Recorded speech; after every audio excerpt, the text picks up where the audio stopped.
इस मूवी का स्टार्ट होता है, हमें मूवी का मेन कैरेक्टर सियोंग दिखाया जाता है और उसकी बेटी का बर्थडे होता है। इसीलिए सियोंग की मदर उसे कुछ पैसे देती है ताकि वो अपनी बेटी को डिनर पर ले जा सके। लेकिन अब सियोंग को और पैसों की जरूरत होती है, तो इसीलिए वो अपनी मदर का एटीएम कार्ड चुरा लेता है। इसके बाद वो अपनी मदर के सारे पैसे चुरा लेता है और पैसों को वो लगा देता है हॉर्स राइडिंग में, और इस गेम में वो 4 मिलियन वॉन जीत जाता है। अब सियोंग ने एक कंपनी से बहुत सारे पैसे उधार ले रखे थे, तो इसीलिए वही लोग उसके पीछे पड़ जाते हैं। इसके बाद वो सियोंग को पकड़ ही लेते हैं और वो उसे काफी मारते हैं। और जब सियोंग उनके पैसे लुटाने के लिए अपने पॉकेट्स चेक करता है तो वो देखता है कि उसके पास तो पैसे हैं ही नहीं, यानी वो वाले पैसे जो उसने हॉर्स राइडिंग में जीते थे। और तब उसे याद आता है कि जब वो इन लोगों से बचकर भाग रहा था तो वो एक लड़की से टकरा गया था, तो जरूर उसी लड़की ने ही उसकी जेब काट ली। अब क्योंकि सियोंग के पास पैसे तो होते ही नहीं, तो इसीलिए वो लोग उसे 1 महीने का और टाइम देते हैं जिसमें कि वो उनके पैसे लौटा दे। इसके बाद सियोंग कुछ पैसों का अरेंज करता है और अपने बेटे को डिनर पर ले जाता है। इसके बाद सियोंग जल्दी से स्टेशन पर पहुंचता है, लेकिन अनलकीली उसकी ट्रेन तो मिस हो गई थी। और जब सियोंग वहां पर बैठकर ट्रेन के आने का वेट कर रहा था कि तभी अचानक से उसके पास एक आदमी आता है और ये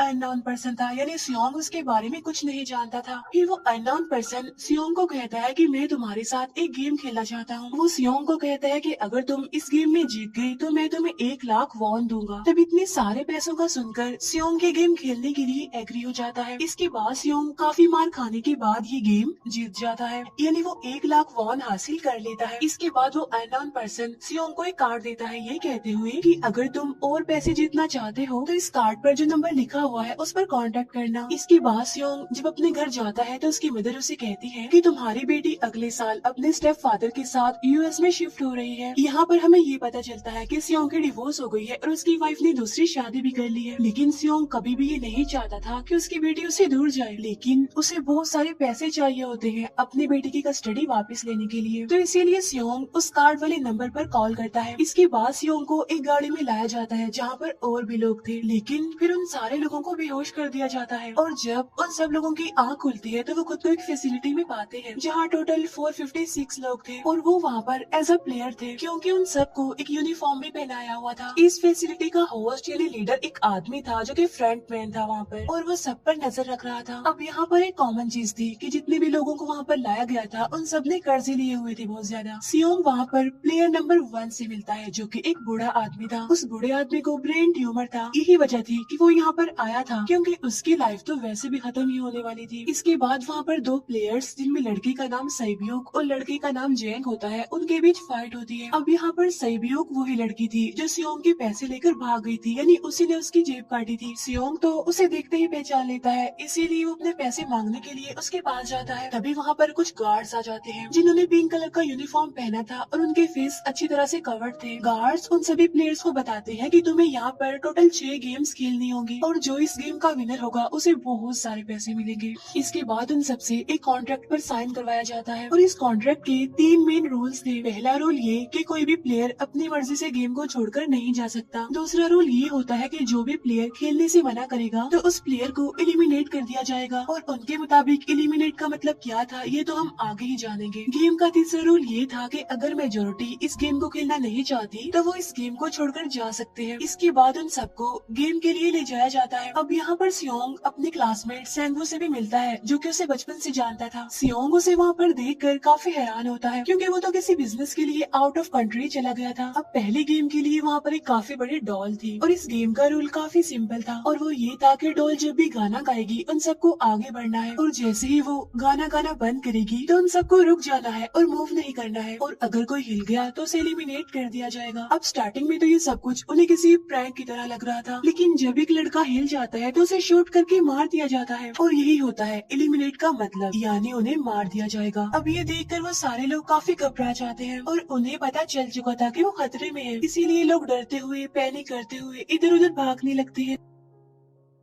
लेकिन अब क्योंकि गेम का रूल था इसीलिए जो भी हिलता है उसे मार दिया जाता है, और जितने भी सर्वाइवर होते हैं वो किसी न किसी तरह इस गेम को कंप्लीट कर ही लेते हैं। लेकिन जो लोग मर जाते हैं उनकी डेड बॉडीज को वहाँ से ले जाया जाता है, और अब 456 प्लेयर्स में से सिर्फ 255 ही रह गए थे। अब क्योंकि वो सारे प्लेयर्स इतना ज्यादा डर जाते हैं कि अब कोई भी गेम खेलना नहीं चाहता था। लेकिन जैसा कि रूल नंबर 3 था कि अगर मेजोरिटी चाहे तो वो ये गेम स्किप कर सकती है, तो इसीलिए उनका लीडर यानी फ्रंटमैन वोटिंग करवाता है। लेकिन इससे पहले उन्हें प्राइज मनी दिखाई जाती है, यानी जो विनर को मिलेगी। लेकिन इन केस अगर कोई गेम को छोड़कर चला जाएगा तो ये सारे पैसे मरे हुए प्लेयर्स की फैमिलीज को मिल जाएंगे। और ये prize money total 45 billion won होती है। इसके बाद वोटिंग करवाई जाती है, जिसमें मेजोरिटी इस गेम को खेलना नहीं चाहती थी, तो इसीलिए गेम को यहीं पर स्टॉप कर दिया जाता है। लेकिन अगर कभी फ्यूचर में वो लोग चाहें तो इस गेम को रिज्वाइन कर सकते हैं। इसके बाद सभी लोगों को उनके घरों पर छोड़ दिया जाता है। नेक्स्ट डे सियोंग पुलिस स्टेशन जाता है और वहाँ पर वो पुलिस को सारी बात बता देता है। लेकिन उन लोगों को सियोंग की बातों पर यकीन नहीं होता और उल्टा वो लोग उसे पागल समझने लग जाते हैं। इसके बाद सियोंग उन्हें वही वाला कार्ड दिखाता है, लेकिन हैरान कर देने वाली बात तो ये है कि उस पर जो नंबर था वो रॉन्ग था। इसके बाद सियोंग जब घर जाता है तो उसकी मदर वहाँ पर नहीं होती। उधर सियोंग का क्लासमेट सेंगू अपनी मदर को छुप कर देख रहा होता है और तभी वहाँ पर सियोंग भी आ जाता है। यहाँ पर सेंगू अपसेट होते हुए सियोंग को बताता है कि मेरे ऊपर 6 बिलियन का कर्ज है। वो बताता है कि मैंने क्लाइंट्स के पैसे लेकर स्टॉक मार्जिन में लगा दिए थे, लेकिन अनलकीली वो सारे पैसे डूब गए। और तभी सियोंग के पास हॉस्पिटल से कॉल आती है। सियोंग की मदर का पाँव काफी इंजर्ड था, लेकिन डायबिटीज का ट्रीटमेंट ना होने की वजह से उनकी चोट और ज्यादा बढ़ गई। तब डॉक्टर सियोंग को बताते हैं कि तुम्हारी मदर का ट्रीटमेंट हो सकता है, लेकिन इसके लिए हमें इनका पाँव काटना होगा। लेकिन इस ऑपरेशन में बहुत सारे पैसे लगने वाले थे। लेकिन जाहिर सी बात है सियोंग के पास इतने पैसे तो होते नहीं। इवन उसने तो अपनी मदर के इंश्योरेंस के पैसे भी उड़ा दिए थे। तब इसीलिए सियोंग पैसे मांगने के लिए अपनी वाइफ के पास जाता है, लेकिन उसकी वाइफ उसे पैसे देने से इनकार कर देती है। फिर उसकी वाइफ अपने हस्बैंड को बताती है कि सियोंग आया था पैसे मांगने के लिए, और तभी उसका हस्बैंड सियोंग को पैसे देने आता है। साथ साथ उसे ये भी कहता है कि मेरी फैमिली से दूर रहो। लेकिन सियोंग उसे मारने लगता है और तभी उसकी बेटी भी वहाँ पर आ जाती है। इसके बाद सियोंग का एक फ्रेंड अपने बॉस के पास पैसे मांगने जाता है, लेकिन उसका बॉस उसे पैसे देने से मना कर देता है। तो इसीलिए उन दोनों के बीच फाइट होने लगती है। इस फाइट के दौरान उसके बॉस का हाथ मशीन में आ जाता है। तो मौके का फायदा उठाकर सियोंग का फ्रेंड पैसे लेकर वहाँ से भाग जाता है। फिर इसके बाद सियोंग का फ्रेंड अपने घर आकर अपनी वाइफ को कहता है कि पहले फ्लाइट लो और जाओ यहाँ से। इसके बाद सईब्यूक एक एजेंट से मिलती है, क्योंकि उसने अपनी मदर को नॉर्थ एरिया से साउथ एरिया में लाना था। सईब्यूक वही लड़की जिसने सियोंग की जेब काटी थी, लेकिन यहाँ अपनी मदर को लाने के लिए सईब्यूक को बहुत सारे पैसों की जरूरत थी। अब सईब्यूक का एक छोटा भाई भी होता है, जिससे उसने प्रॉमिस किया होता है कि मैं मदर को जरूर ले आऊंगी। इसके बाद हमें एक ऑफिसर दिखाया जाता है और इस ऑफिसर का भाई कुछ टाइम से मिसिंग था, इसीलिए वो ऑफिसर अपने भाई के घर जाता है, जहाँ उसे पता चलता है कि उसका भाई तो पिछले कुछ दिनों से अपने घर पर भी नहीं आया। और जब वो ऑफिसर घर को चेक कर रहा होता है तो उसे एक कार्ड मिलता है वहाँ पर, और इस ऑफिसर ने सेम ऐसा ही कार्ड पुलिस स्टेशन में सियोंग के पास भी देखा था। तो इसीलिए वो ऑफिसर सियोंग के पास जाकर उसे इस बारे में पूछता है, लेकिन सियोंग उसे कुछ नहीं बताता। इसके बाद सियोंग जब अपने घर जाता है तो उसे वो कार्ड दोबारा मिल जाता है वहाँ पर। अब सियोंग डिसाइड करता है कि वो दोबारा से उस गेम को ज्वाइन करेगा, इसीलिए सभी प्लेयर्स को एक शिप के पास ले जाया जाता है। इधर ही वो ऑफिसर भी गाड़ियों का पीछा करते हुए उस शिप तक आ जाता है। वो एक गार्ड को मारकर उसे पानी में फेंक देता है। इसके बाद उन सभी प्लेयर्स को एक आइलैंड पर मौजूद फैसिलिटी में लाया जाता है। अब यहाँ पर उन्हें जरा भी अंदाजा नहीं था कि अगला गेम कौन सा होगा और उसे कैसे खेला जाएगा। इसके बाद वो लोग अपनी अलग अलग टीम्स बना लेते हैं। रात को सईब्यूक और उसकी फीमेल फ्रेंड वॉशरूम जाते हैं। यहाँ पर सईब्यूक गार्ड्स की नजरों से बचते हुए उस फैसिलिटी को एक्सप्लोर करने लगती है। तभी वो देखती है कि गार्ड्स बड़े बड़े बर्तनों में कुछ बना रहे हैं,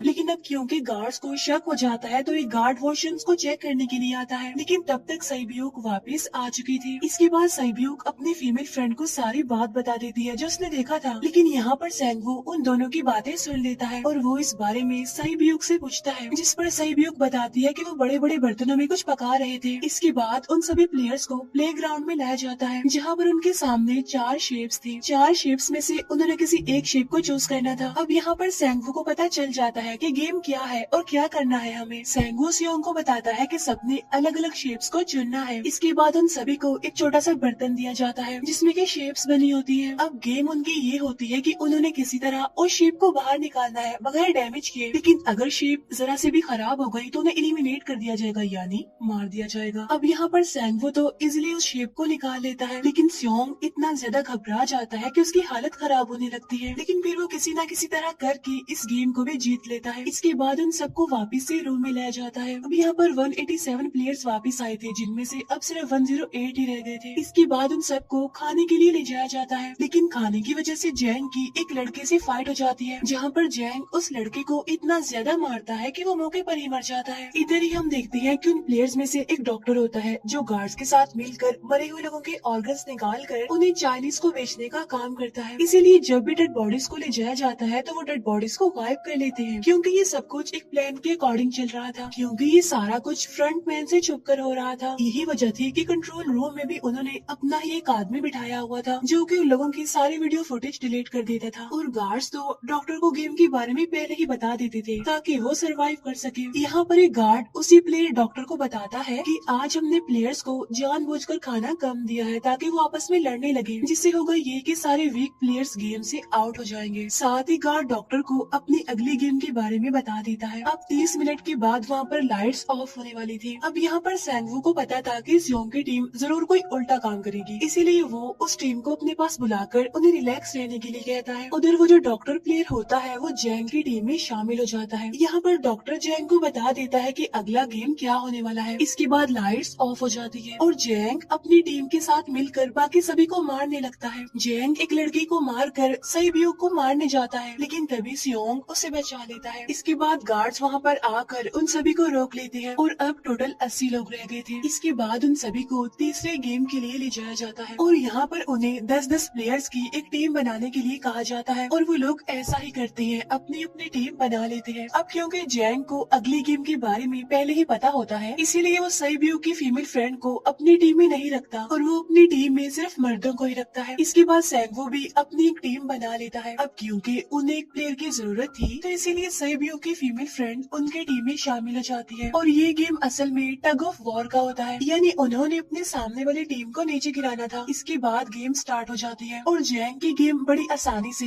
इस गेम को जीत लेती है। इसके बाद बारी होती है सैंगवू की टीम की। तब प्लेयर नंबर 1 यानी वो बूढ़ा आदमी कहता है कि मैंने अपनी जिंदगी में बहुत सारी टग ऑफ वॉर्स खेल रखी है, इसीलिए उन सबको गाइड करता है कि इस गेम को कैसे जीतना है।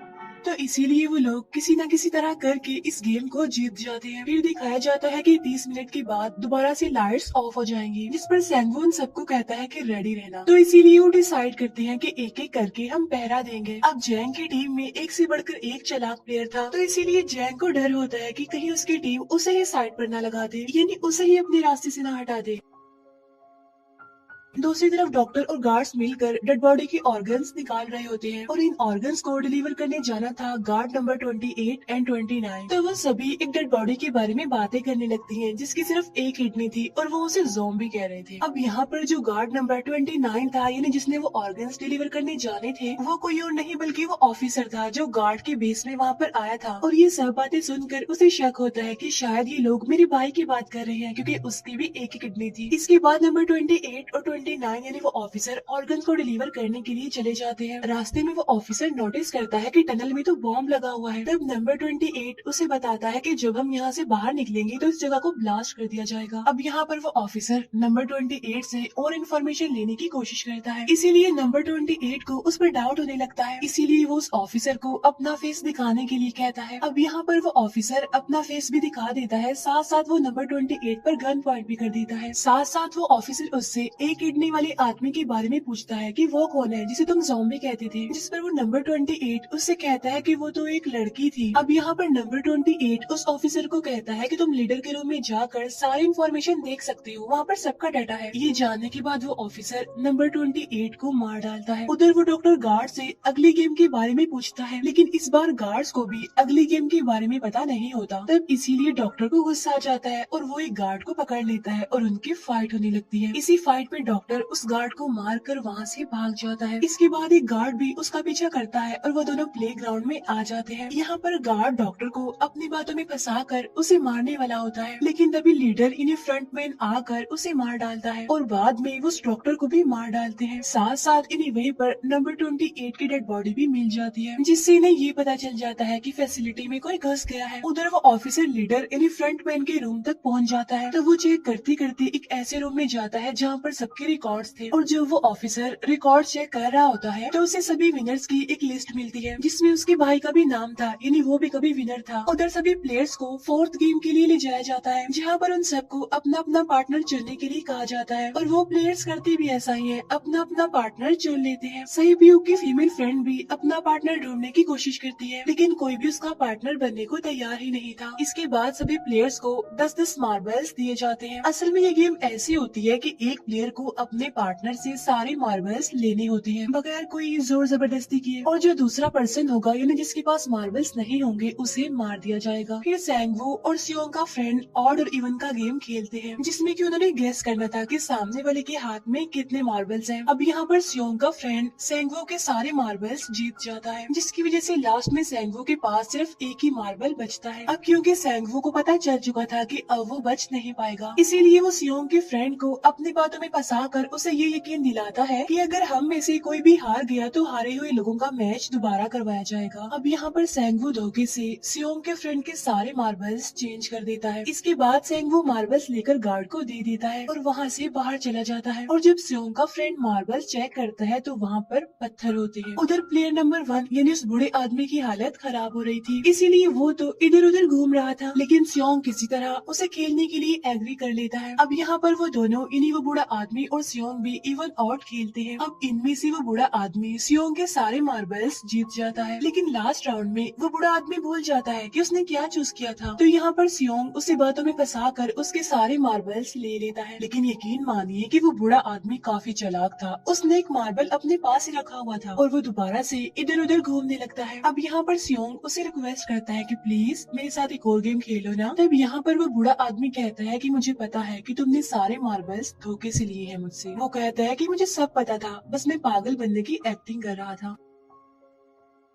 तभी सुनकर सियोंग को उस पर तरस आ जाता है और वो उसे ही सारे मार्बल्स दे देता है। उसके बाद सैब्यूक और उसकी फीमेल फ्रेंड भी गेम खेल रहे होते हैं। उनकी गेम ये होती है कि जो मार्बल्स को दीवार के ज्यादा करीब फेंकेगा वो ही जीतेगा। पहले सैब्यूक अपने मार्बल्स फेंकती है लेकिन जब सैब्यूक की फ्रेंड की बारी आती है तो वो अपने सारे मार्बल्स फेंक देती है लेकिन जब सैब्यूक ये देख लेती है तो वो अपने फ्रेंड को दोबारा फेंकने के लिए कहती है जिस पर उसकी फ्रेंड कहती है कि नहीं सैब्यूक, मैं बिल्कुल अकेली हूँ, मेरे पीछे तो कोई भी नहीं है, लेकिन अगर तुम्हें कुछ हो गया तो ये अच्छी बात नहीं है, तुम्हारे पीछे तुम्हारा छोटा भाई है, तुम्हारा वेट कर रहा है वो। और इसी वजह से सैब्यूक की फ्रेंड को मार दिया जाता है। इसके बाद उन सबकी डेड बॉडीज को वहाँ से ले जाया जाता है। इसके बाद वो सब वापिस से रूम में आ जाते हैं। यहाँ पर जैंग देखता है कि सैब्यूक की वो वाली फ्रेंड तो अभी तक जिंदा है जो कि बड़ी आराम से बैठी हुई थी। अब यहाँ पर हमें पता चलता है कि सैब्यूक की ये वाली फ्रेंड जैंग की भी फ्रेंड थी, लेकिन अब क्योंकि उन दोनों के बीच किसी बात को लेकर क्लैश चल रहा था तो इसीलिए जैंग की वो फ्रेंड उसे बुली करने लगती है। इसके बाद फ्रंटमैन को एक डेड बॉडी के पास उस ऑफिसर का आईडी कार्ड मिल जाता है। तभी फ्रंटमैन को पता चलता है कि उसके सारे वीआईपीज आ चुके हैं, तो इसीलिए फ्रंटमैन उन्हें लेने के लिए चला जाता है। फिर सारे वीआईपीज को उनके रूम में लाया जाता है। इसके बाद फ्रंटमैन वीआईपीज के आने के बारे में एक और आदमी को जाकर बताता है और यही आदमी मेन होता है। और ये कौन होता है हम ये आगे जानेंगे। फिर नेक्स्ट डे उन सबको 5वें गेम के लिए लाया जाता है जहाँ पर 1 से लेकर 16 तक नंबर पड़े होते हैं और वो सभी प्लेयर्स अपना अपना नंबर ले लेते हैं। नंबर का मतलब ये था कि जो नंबर भी एक प्लेयर पर आएगा उसके मुताबिक ही उसकी बारी आएगी। अब यहाँ पर लास्ट में पहला और आखिरी नंबर रह जाता है यानी 1 और 16। तो यहाँ पर सियोंग कंफ्यूज हो जाता है कि उसे कौन सा नंबर चूज करना चाहिए। अगर उसने पहला नंबर लिया तो वो फंसेगा और मरेगा क्योंकि उसे नहीं पता कि गेम क्या है, और अगर लास्ट नंबर लेगा तो क्या पता उसकी बारी ही ना आए, टाइम कम रह जाए। और तभी वहाँ पर एक आदमी आ जाता है और वो सियोंग को कहता है कि मुझे पहला नंबर चाहिए क्योंकि मैं अपनी जिंदगी में कभी भी फर्स्ट नंबर पर नहीं आया। फिर इसके बाद उन्हें गेमिंग रूम में लाया जाता है। अब इस गेम का रूल ये होता है कि दिए हुए टाइम में उन्हें ब्रिज की दूसरी साइड पर जाना है। अब इसके बीच में 2 तरह के ग्लास लगे होते हैं, एक तो होता है आम ग्लास और एक होता है टेम्पर्ड ग्लास। आम ग्लास पर पाँव रखते ही वो टूट जाएगा और वो लोग नीचे गिर जाएंगे। इसके बाद गेम स्टार्ट हो जाता है और वो लोग एक एक करके मरने लगते हैं। फिर एक टाइम ऐसा आता है जब जैंग सबके सामने होता है और वो आगे ही नहीं बढ़ रहा होता। अब उनके पास एक ही रास्ता था, या तो वो आगे जाए ये सारे ही मर जाए। और तभी जैंग के सामने उसकी वही फ्रेंड आ जाती है जो उसे बुली कर रही थी और वो जैंग को कहती है कि मैंने तुम्हें कहा था कि जिस दिन तुमने मुझे धोखा दिया मैं तुम्हें मार दूंगी। इसके बाद वो जैंग को पकड़ लेती है और उसे लेकर नीचे कूद जाती है, जिसकी वजह से उन दोनों की मौत हो जाती है। अब वहाँ पर एक आदमी था जो कि ग्लास कंपनी में काम करता था और उसे पता था कि टेम्पर्ड ग्लास कौन सा है, लेकिन जब फ्रंट मैन को इस बात का पता चल जाता है तो वो लाइट्स ऑफ करवा देता है ताकि वो ग्लास को पहचान ही ना पाए। अब लास्ट में एक ही स्टेप बचता है और उनके पास तो टाइम ही नहीं था, इसीलिए सेंगवू उस आदमी को धक्का दे देता है। तो यहाँ पर सेंगवू, सियोंग और सैब्यूक ब्रिज को पार कर लेते हैं, लेकिन ग्लास टूटने की वजह से उन्हें काफी चोट लग जाती है, खास तौर पर सैब्यूक को। उधर उस ऑफिसर ने एक सर्वेंट को मारकर उसकी जगह खुद ले ली थी। अब एक वीआईपी को उस ऑफिसर पर शक होता है और वो उसे कहता है कि अपना मास्क रिमूव करो, लेकिन वो ऑफिसर कहता है कि ठीक है, लेकिन मैं अंदर जाकर अपना मास्क रिमूव करूंगा। इसके बाद वो ऑफिसर उस वीआईपी को लेकर अंदर चला जाता है। अंदर जाकर वो ऑफिसर उस वीआईपी को बेहोश कर देता है और इस बात का पता फ्रंट मैन को चल जाता है, इसीलिए फ्रंट मैन उसके पीछे जाता है और वो उस ऑफिसर को देख लेता है, इसीलिए वो ऑफिसर वहाँ से भागकर आइलैंड पर आ जाता है। फ्रंट मैन भी उसका पीछा करते हुए वहाँ पर आ जाता है। अब यहाँ पर वो ऑफिसर अपने सीनियर्स को कॉल करने की कोशिश करता है, लेकिन कॉल कट हो जाती है। फिर वो ऑफिसर उन्हें सारे सबूत भेजता है, लेकिन वहाँ पर नेटवर्क नहीं था। इसके बाद फ्रंट मैन ऑफिसर को पकड़ लेता है और उसे उनके साथ चलने के लिए कहता है, लेकिन वो ऑफिसर तो उस फ्रंट मैन पर गोली चला देता है। इसके बाद फ्रंट मैन अपना मास्क उतार देता है, तो वो ऑफिसर देखता है कि वहाँ पर कोई और नहीं बल्कि उसका अपना भाई है वो। इसके बाद ऑफिसर का भाई यानी फ्रंट मैन उसे शूट कर देता है और वो जाकर पानी में गिरता है। उधर ग्लास लगने की वजह से सैब्यूक काफी इंजर्ड हो गई थी और उसका बहुत सारा खून भी बह रहा होता है। इसके बाद इन सर्वाइवर्स को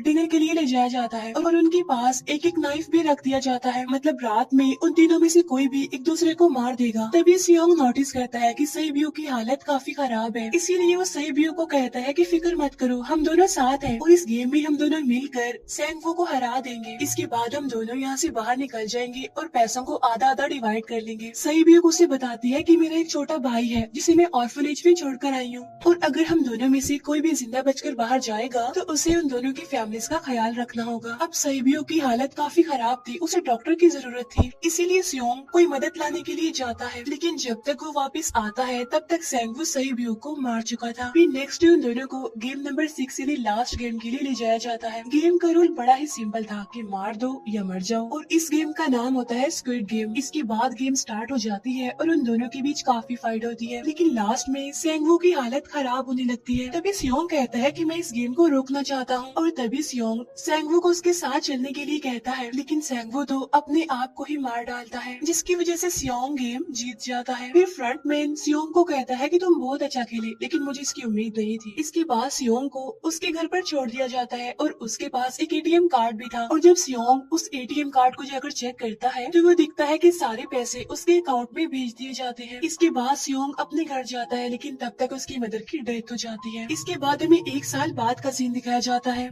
जहाँ पर हम देखते हैं कि सियोंग की हालत काफी खराब हो गई है, यानी वो अब काफी नशा करने लग गया है और उसने अब तक उन पैसों को हाथ तक नहीं लगाया। एक दिन एक फूल बेचने वाली औरत सियोंग के पास आती है और वो उसे सेम वैसा ही कार्ड देती है जिसमें एक एड्रेस लिखा हुआ था और फिर सियोंग उस एड्रेस पर जाता है जहाँ पर उसे पता चलता है कि ये सारा किया धरा किसी और का नहीं बल्कि उस बूढ़े का है, प्लेयर नंबर 1 का, और वो अभी भी जिंदा है। यहाँ पर वो बूढ़ा आदमी सियोंग को बताता है कि मैं अपनी लाइफ से बोर हो चुका था और ये सारी गेम मैंने अपने क्लाइंट्स के साथ मिलकर बनाई ताकि मैं लोगों को मरता हुआ देखकर एंजॉय कर सकूं, लेकिन हाँ, हमने किसी को मजबूर नहीं किया था ऐसा करने के लिए और मैंने गेम में इसीलिए पार्टिसिपेट किया क्योंकि गेम देखने से ज्यादा उसे खेलने में मजा आता है। वो कहता है जो पैसे तुम्हारे पास है वो मेरे ही है और ये कहते ही उस बूढ़े आदमी की मौत हो जाती है। इसके बाद सियोंग सैब्यूक के छोटे भाई के पास जाता है और उसे लेकर वो जाता है सेंगवू की मदर के पास और वो सेंगवू की मदर को कहता है कि इस बच्चे का ख्याल रखना, साथ साथ वो उसे एक बैग भी देता है जिसमें बहुत सारे पैसे होते हैं। इसके बाद सियोंग स्टेशन पर जाता है जहाँ पर उसे वही अननोन पर्सन मिलता है जो कि उसे मूवी के स्टार्ट में भी मिला था। यहाँ पर सियोंग उसका पीछा भी करता है, लेकिन तब तक वो भाग चुका था। फिर सियोंग उस कार्ड वाले नंबर पर कॉल करता है और वो पूछता है कि तुम लोग कौन हो और लोगों के साथ ऐसा क्यों कर रहे हो, क्यों खेल रहे हो लोगों की जिंदगी से। लेकिन आगे से उसे रिस्पॉन्स आता है कि सियोंग अगर तुमने जिंदा बचना है तो प्लेन में चढ़ जाओ और इसी के साथ ही मूवी यहीं पर एंड हो जाती है।